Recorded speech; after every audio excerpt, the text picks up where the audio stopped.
Harvest time.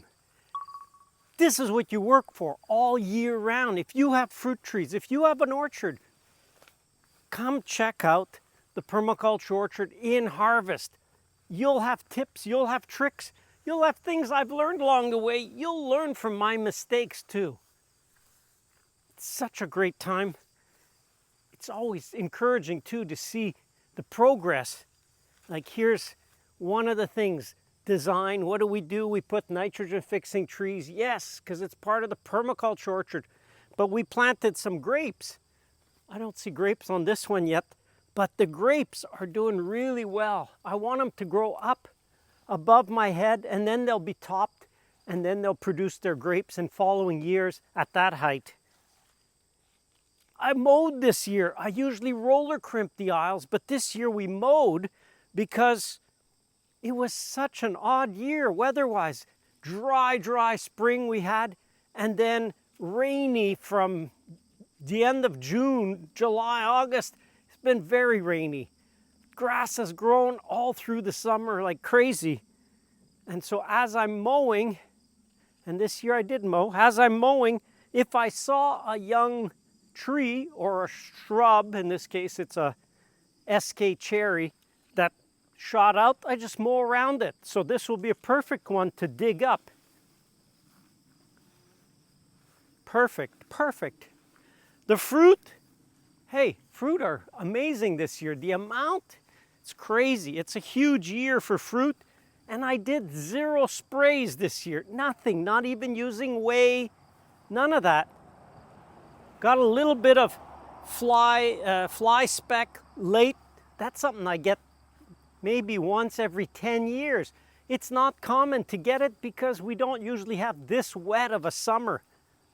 This happened one year, I think it was 2012. We had a year where there was a huge amount of forest fires, and forest fires cause a very rainy summer. Canada has had the most forest fires on record.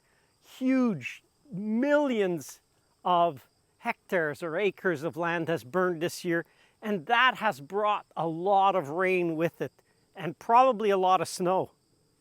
Just looking, check out this flower edge here. Yeah, I like having flowers in the orchard. And these Japanese anemone, they're, oh wow, listen to that. The bees are in here in force. I like having flowers in the orchard, and these do really well in a shadier environment, which this is pretty shady in here. Shady as in not much light, not shady as in shady. Finally getting the hang of how to grow some of these trees after 15 years. Finally learning how to prune or not prune in the case of golden russets. That's worked. Here's a tree. This is a nice changeover. Here's a black cherry. I didn't plant this. You know why? Because once you plant your orchard, you'll have other trees come in on their own. This one came in on its own. It's going to be a perfect candidate to overgraft to a sweet cherry in the future. And if I don't overgraft it, it'll still give me great fruit, mostly for the birds. It's a black cherry. Asian pear. Like always, this thing is just a production machine. Look at all the fruit on there.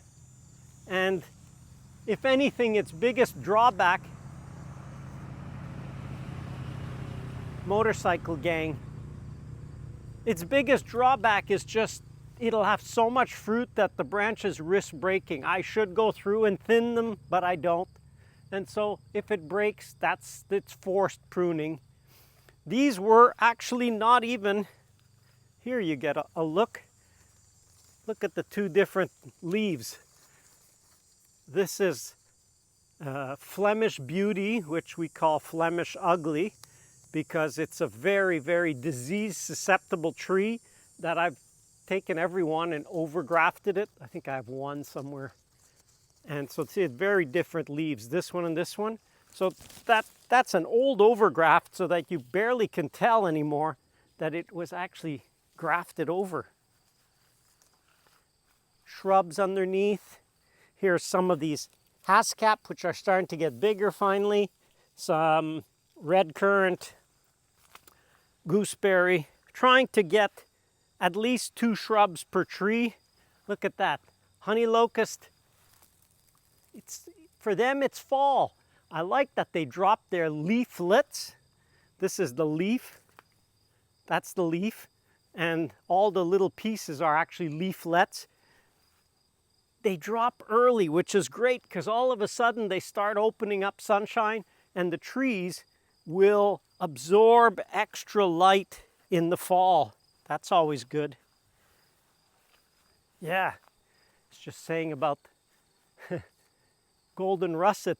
Finally realizing you have to absolutely leave these branches grow fully and then they produce, and then I had been pruning on them way too much. You got to learn, they're each individuals. So finally these are really kicking in. They're a little harder to maintain. If I had to come through with the sprayer, that would be an annoyance, but I could train that out of the way. Plums, almost finished with plums. Ooh, look at that, they're just falling.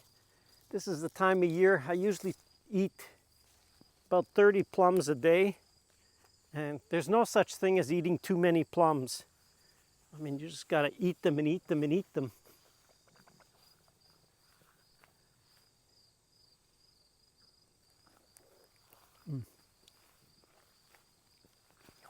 The traps, they did their job. They worked really well. The amount of apple maggot fly is way down this year. And the codling moth, there is some damage, but it's well within the acceptable range for me.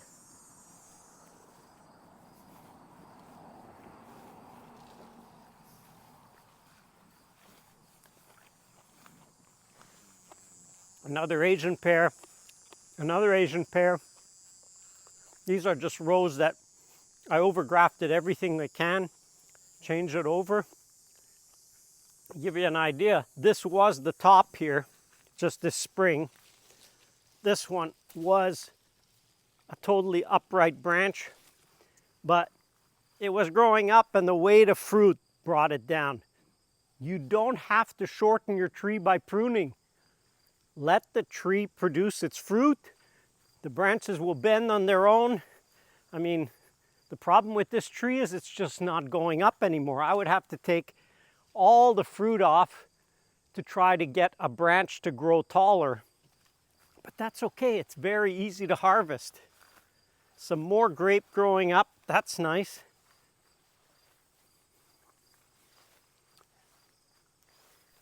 Here's a plant that I want less of. Rare, but these have proven to have roots that are almost like trees or big shrubs underneath the plastic mulch, and they've been a problem. They've been blocking, constricting the irrigation lines. You learn as you go. Some rebuilt trees.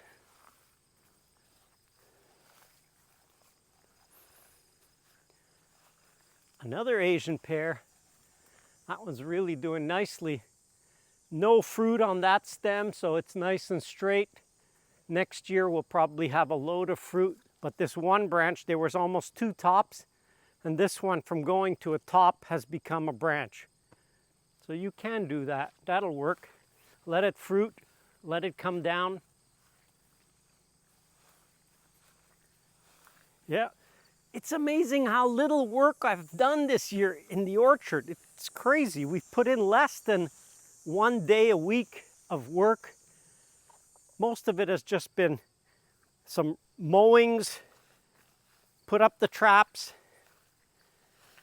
Once you set it up, once you get your trees up and running, once you've chosen it right and once you've designed it right, then your biggest workload will be harvesting. And so yeah, it's a dirty job. What do you do with, didn't harvest that right? It's a dirty job, but somebody's got to do it. And so, yeah, next week we're coming in with more people for harvesting for U-picks. My one and only pawpaw. Paw.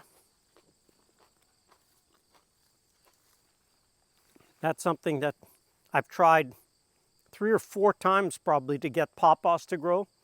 They really like to start when they're in the shade. They don't like growing in an open field like when we started and it was open. They don't like it. So they're hard, for me, they've been hard to get established. And I only have one.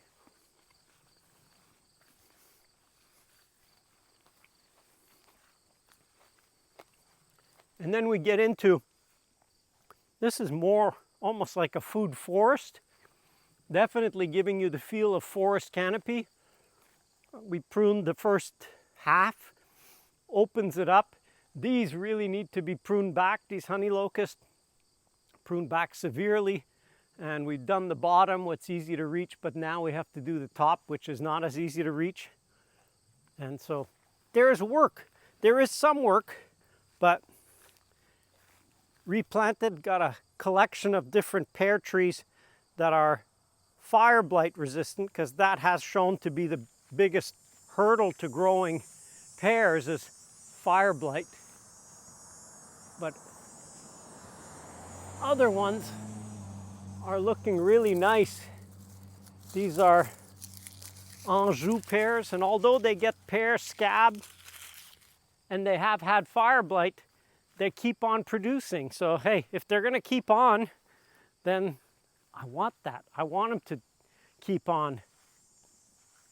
Then it gets really quite shady in here because of the hedgerow.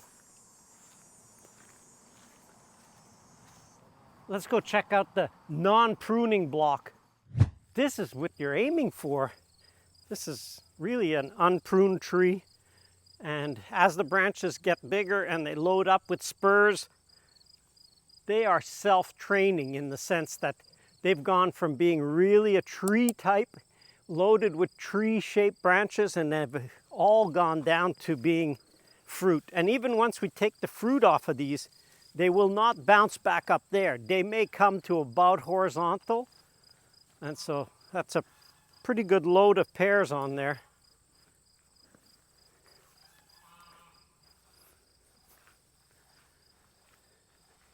Always nice having plums around that are, these have, we picked this area. Aronia berries. So part of the diversity, not a favorite fruit for just everybody, that's for sure, but those who like it a lot. Usually they'll use it in smoothies or in, I like it dried with something sweet. Look at, this is a nice example, the kiwis here. Really, wow, look at that. The leaves have fallen off this tree and this kiwi has really kicked in well. These are, that's the primary stem, it's a vine, so that's the primary vine, and now you start getting secondary branches, and now the flowers will happen on these secondary branches. So they're setting up to have hopefully a nice load of fruit next year, which will be really a great first for these trees. Some of these were so loaded that they broke, and that happens too. This is a mulberry, had so much fruit, it just cracked the branch, cracked the trunk. Too much fruit can be a problem, just as not having enough fruit can be a problem, but too much can be damaging to your trees. Nice to see. Just looking at that row. This, well, come on through this way. It's looking a little wild. This is an unpruned block. So I try a technique here that they call the salsa technique. It's a French acronym for a system of a free tree without any intervention. So these trees, oh wow, yeah, these trees are breaking their branches. So this tree was planted and wasn't pruned. And this is the look how it develops naturally. So some of these branches, great. The ones at the top, not so great. Actually, I see 2 broken branches. Things are happening. Now that we've had all this rain, the fruit are growing, because often in the spring, the fruit will start and will develop, and you'll have a little fruitlet. But if it was dry like it was this year till the end of June, the fruit is really just formed, and it forms all of the cells. But the cells, it's like a sponge. The cells are all squished, compressed, and they're there, but there's almost nothing in them. And then as we get rain, and we had lots of sun as well, the sugars add and the liquids add, and those sponges of the cells expand. And that's where the fruit grows. And when it grows that much and that fast, some of these branches can absolutely break. Yeah. So a lot of these trees, without pruning, they've stayed pretty low. They are dwarf, but these are only about 8 feet tall, these trees. And here's one of the most common mistakes I've made, is not knowing the cultivar well enough, not knowing its harvest date. This one has dropped, I'd say 50% of its fruit already, and it's only due to be harvested in about 2 weeks. It's more than 2 weeks. We're about 10 days early this year on most years, on the average year. And so that happens. You get another kiwi. I get distracted by kiwis because it's something nice to see. We've been trying for years to put them in, but it's really like you'll do if you want to try this. Just try to get that abundance of diversity. You have to try a lot. I don't know which one we're going to work here, but now we know, because we tried all the kiwis we could get our hands on, and now there's about 3 or 4 cultivars that have been hardy enough, and it was cold last winter. We had minus 30 centigrade. It's pretty cold Fahrenheit as well. Another one, here's really planted in the wrong row. As we're going from this side, earliest is down there, and here should only be started early September, and this is already middle of September here, and this tree has dropped all its fruit. So this one was way out of its date range. It should have been middle of August, not middle of September. And that's a mistake. It happens. What I could do is I could overgraft it, or I could flag it to make sure this one, and there's probably 3 in this row, get harvested when that block of middle of August is harvested. And this grass, you see, you can kind of see, I mowed half, and this section I never even mowed, because I see all of these grasses have gone to seed, and that's why you hear the birds in here. They're in here looking for seeds. So we use the grassy aisles as a way to increase diversity for insects, but also for birds. And yeah, before we come harvest in here, I will have to come mow, because otherwise this is a little too much to come through. Hey, Bo?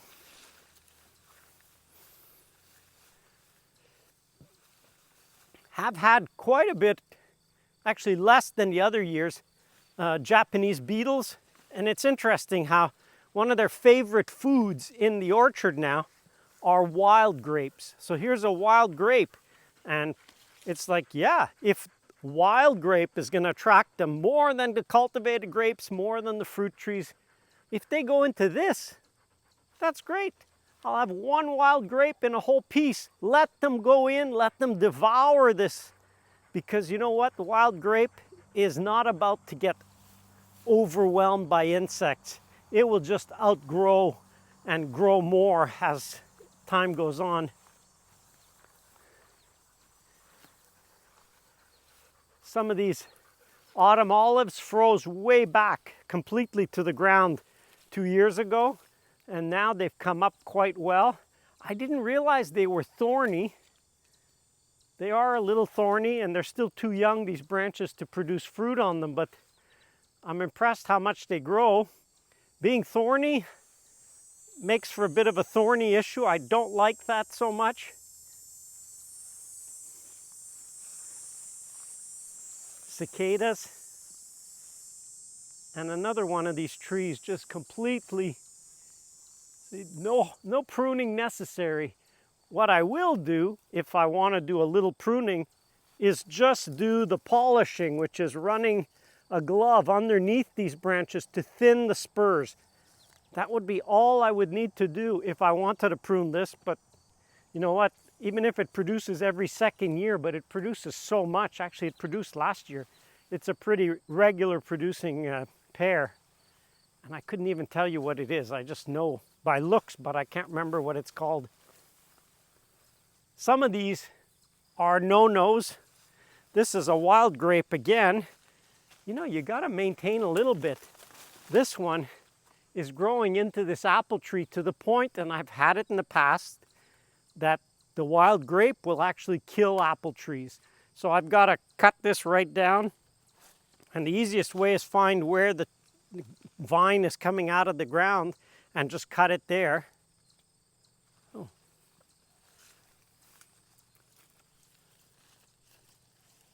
A little bird's nest. I don't know if it's probably not an active one. It probably was active. You see that? And why did they grow in this one? Well, because it's a little thicker here with this grape growing. So although, yeah, the grape shouldn't be growing on here, but it does attract some wildlife.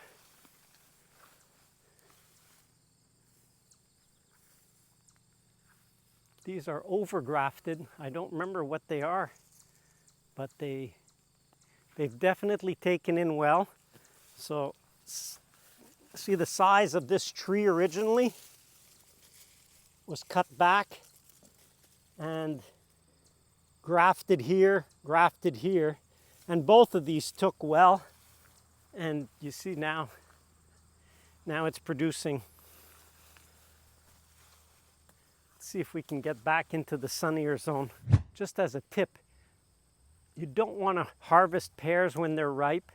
You want to harvest pears so these are going to be just about perfect.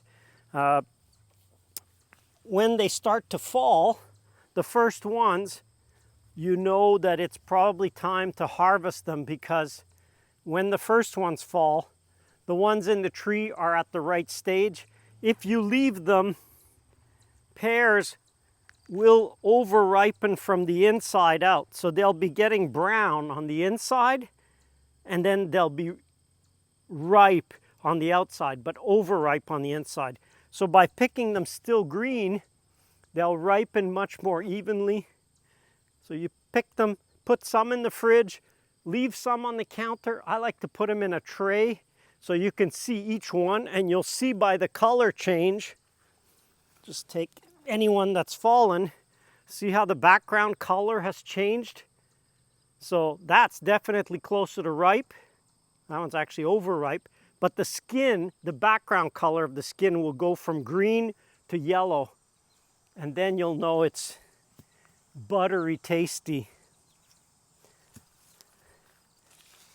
It's nice to have overabundance.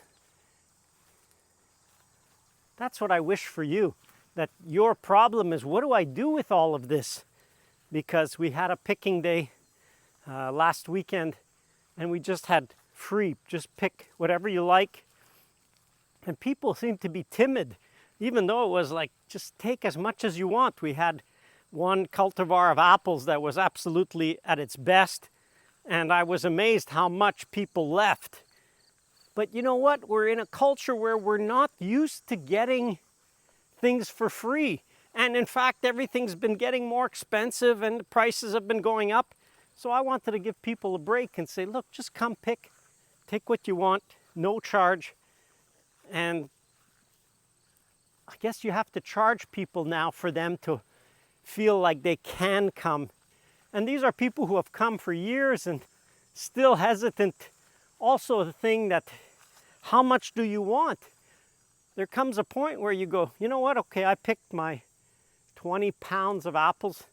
20 pounds of apples, what am I going to do with it? And I was saying, like, go ahead, pick 100 or 200 pounds if you like. They're at their best. They're really a good early apple.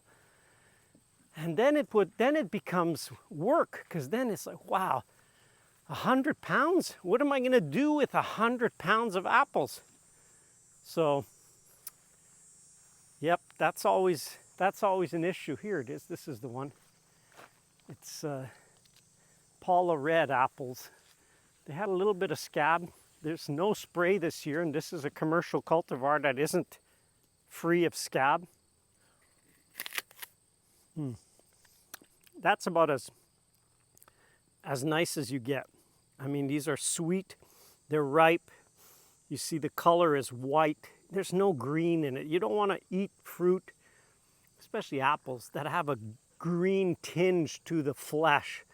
That just means they're not ripe, or they weren't picked ripe. And a lot of fruit, these would be too ripe to pick commercially. A lot of fruit is picked green. It's not picked ripe that it's the best. Why? Because they want to pick it, be able to store it in the fridge, and it gradually gets ripe. But there's nothing that adds sugar to a fruit like the sun. It's not the shade, it's not the cold of a fridge, it's not being put on a counter for weeks. No. Once you pick it and you sever the stem from the tree, there's no more sugar being added. You might have a change from a starch to a sugar, which is some of the best keeping apples can be starchy when you pick them. That doesn't mean they're bad, it just means they are long keepers.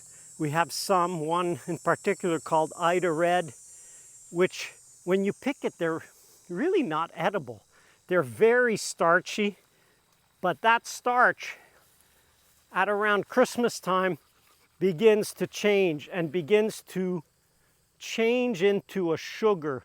And that's where now, after Christmas, you get really that apple, and you can eat it. If you keep it in the fridge, you can keep it till June of the next year. So there's different characteristics of fruit and how well they keep. This is my favorite grape. And where is it? It was supposed to go on this black locust, but it's actually kind of going on this apple tree. You're gonna have to tear it off and put it over there. But this grape is, the birds have just started to discover it again. This grape is, you think, what is it? What is it? It's Somerset, an earlier red grape, seedless, very hardy. This is hardy for our zone, which we hit. Our coldest has been minus 38. Very, very nice. Smaller. They get bigger if I would prune it, but I'm actually leaving them for getting as much branch to multiply it as much as possible. Very nice grape. Thanks to Mr. Swenson, who was the one who developed all of these late and hardy grapes.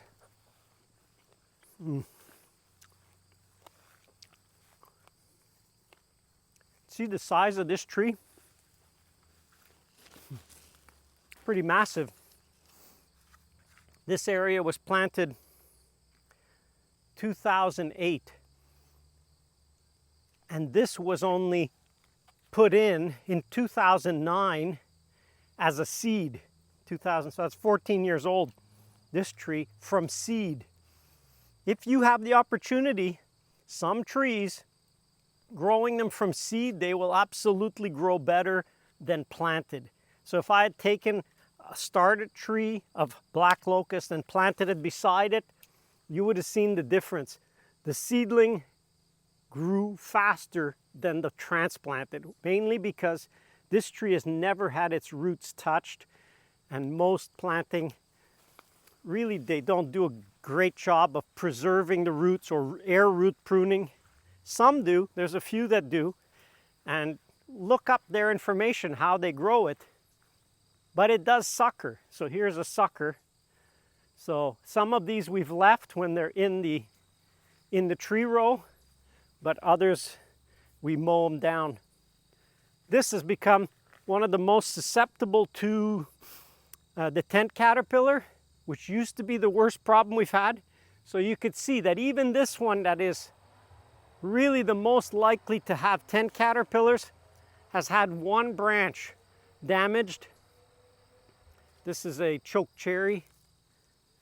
And yeah, so something that used to be the worst problem in our orchard is really a non-issue, at least for our fruit trees. Some of the things will have some, but it's minimal. This one's doing quite well. Small apples. What's it called again? Swayze russet.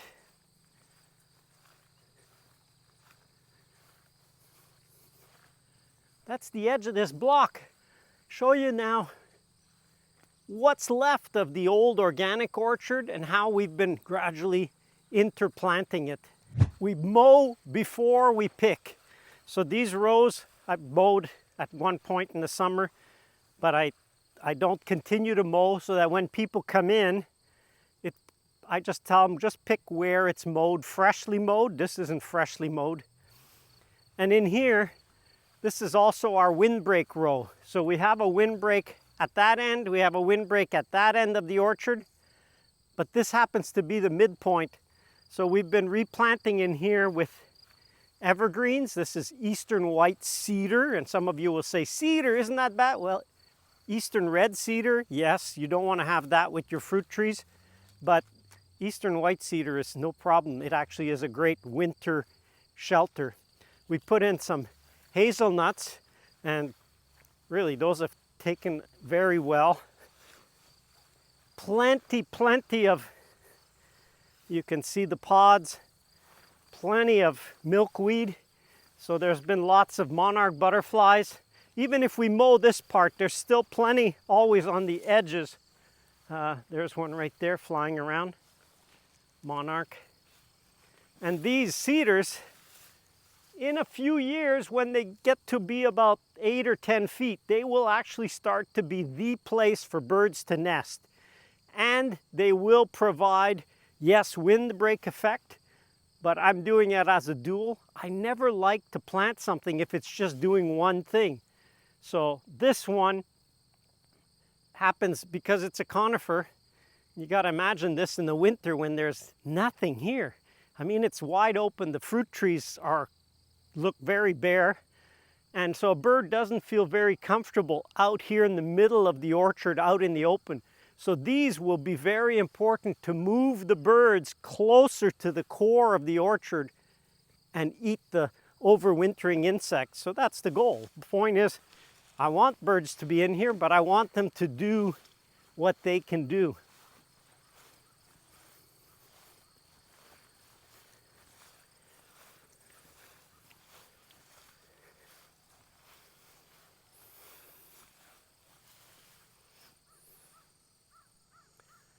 These have always been kind of a machine of an apple tree.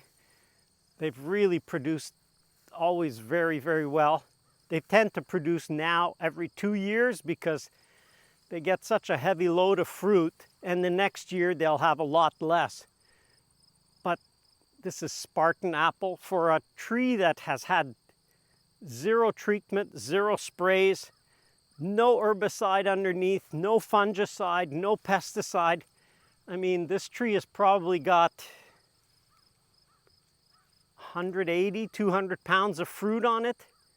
It's loaded. This is loaded down with fruit. And it's not even in very good shape. Often when a tree is overloaded, this is loaded, it's not overloaded. But when a tree has been really overloaded, maybe it is. This is borderline. I usually know that that's a tree that is gearing up to die. So what they'll often do is they will empty their roots. They're not looking to survive to next year. No, this is just loaded. They're all loaded like this year. So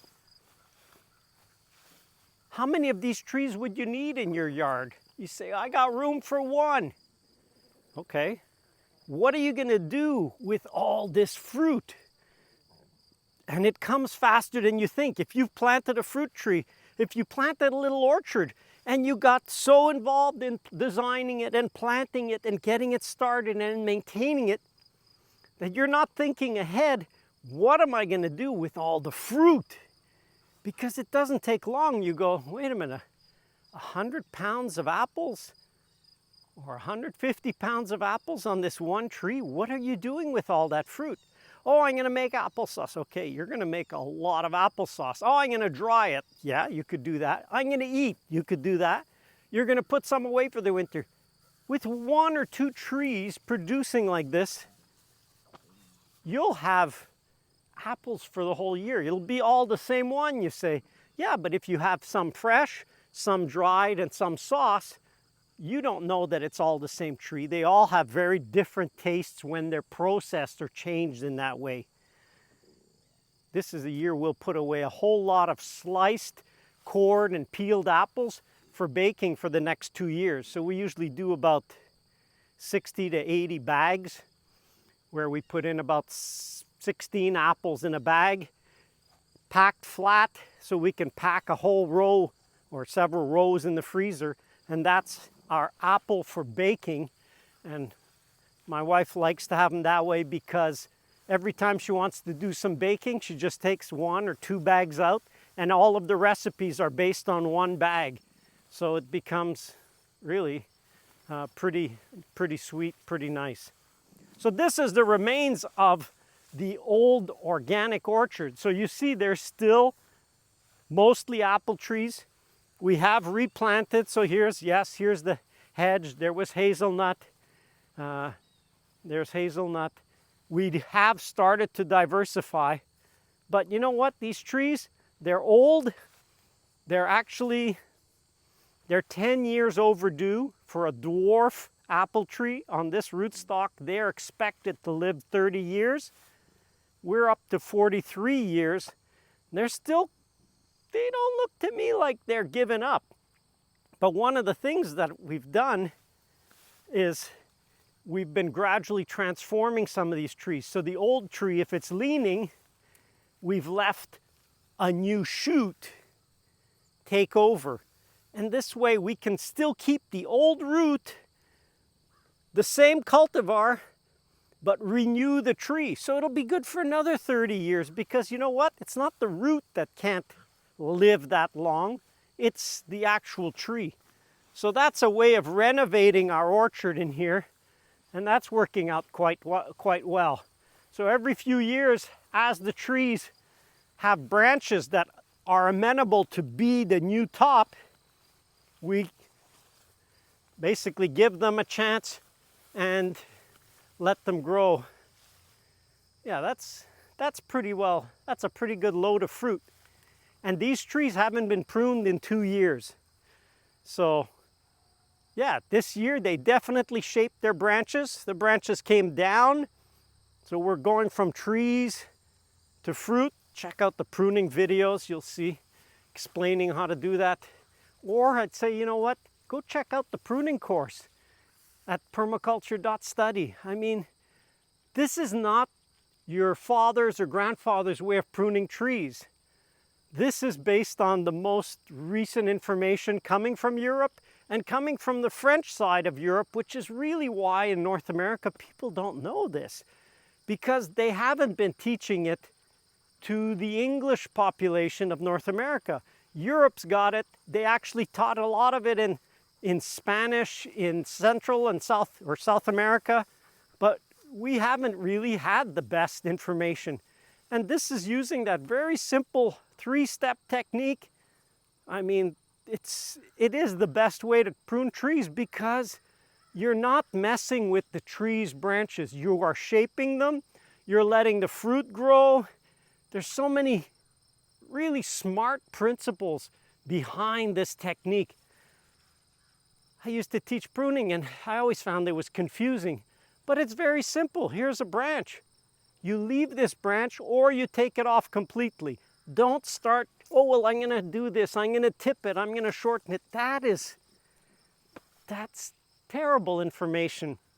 You leave the branch grow, and imagine it's producing like one of these. What will happen? This branch is going to come down here. So you say, I'm pruning it because it's out here. Okay, if you have to, but if you can you let it bend under the fruit? Can you train it? And you even have its replacement branch here. So there's a whole technique. And it's worth learning to prune well because it makes the amount of work needed for pruning so much less. And the results, geez, I think they could speak for themselves. But that's what you want. Here's a nice young branch. If you go and see all the way to the base of where this branch is, I mean, this is perfectly placed branch, and it's out about 1 meter or 3 feet from the trunk. I mean, that is a compact branch, very loaded. It's never been touched. I've never pruned this one at all, and that's what it should do. So less branches, but each branch is oh yeah, that's what happens, is they tend to produce so much sometimes that they just break right off. Let me show you the newly replanted orchard next. This is the seedling orchard, or it was intended to be the seedling orchard. The idea being we planted seeds and it didn't work. Not that a seeding won't work.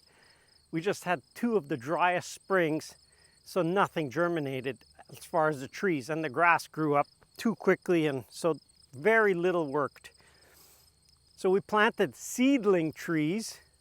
Here's a seedling honey locust, and I would say if you're going to plant small trees, and I always recommend small trees as much as possible, try to get the tree so that it is at least the height of the grass the first year. So depending on what your grass will grow to, if you're not mowing, and if you are mowing, then that's a different story, because you can definitely let your tree be above. But your tree has to be above the grass, or it will be kind of overwhelmed, and it won't get going. So here was some transplanted of the SK cherries, so they're growing above, getting quite munched back, but this is no irrigation, dry sand. The grass grows, but not a whole lot else grows. And this is I think I came through once and did a little weeding in here. Here you can see the pear seedling, so that's a pear tree. And I know, having dug out pear trees, that this thing is starting to look good, and it will really send a taproot quite far, hopefully to reach the water table, and it hasn't reached it yet, because once it does, you'll see this tree will double in 1 year, because it's no longer limited by water. Right now it is. And I will always keep a lower branch to make sure I can test what this pear is capable of. Otherwise, I'm going to overgraft it like I did with so many other trees, and I'll get something that I know what I can expect. But and this is a much wider spacing. We put these every 2 rows because the idea is we're not growing small trees. Certainly in the cherries, these are small cherries, but the plums, for example, they can grow to their full size, no pruning. So this area is meant to be really low maintenance.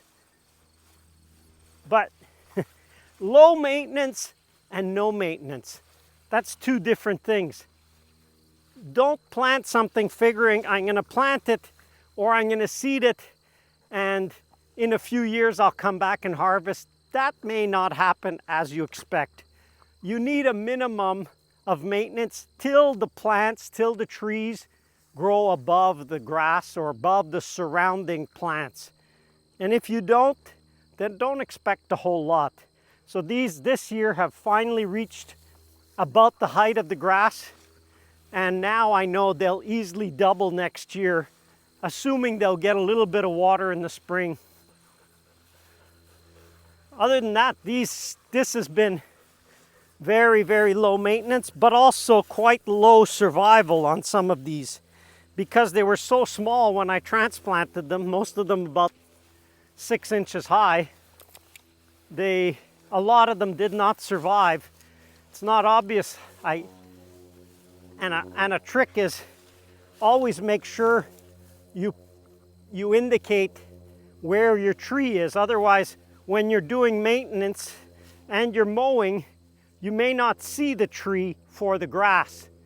Obviously, I should have done way better in really mulching properly around. Shoulda, woulda, coulda. But you know what? This is meant to be a low maintenance block. So far it is, but so far it hasn't progressed very, very much. And I mean, the neighbor here is a sand and gravel pit, so this is not a very fertile soil. This is not mowed, so this grass reaches to about my knees, and we've had a very, very wet summer. So things don't grow like crazy. I see some places where the grass will be over people's head if you had the rain we had, but every site has its particular things. And I was talking with a neighbor last week, and we're saying, you know what? We really can't complain. We can have, I think we've had 8 or 9 inches of rain in the last month and a half. And that's not too much here. But for some areas, that definitely is too much. So no area is perfect, but you know what? Learn your site, learn to adjust how you're going to do things, what you should do. And the most important thing is just do it. Get your trees planted this fall, however you decide to start them. If you don't have trees, either you're buying them, buy them in the fall, and if you're going to start some, start them in the fall. Just start.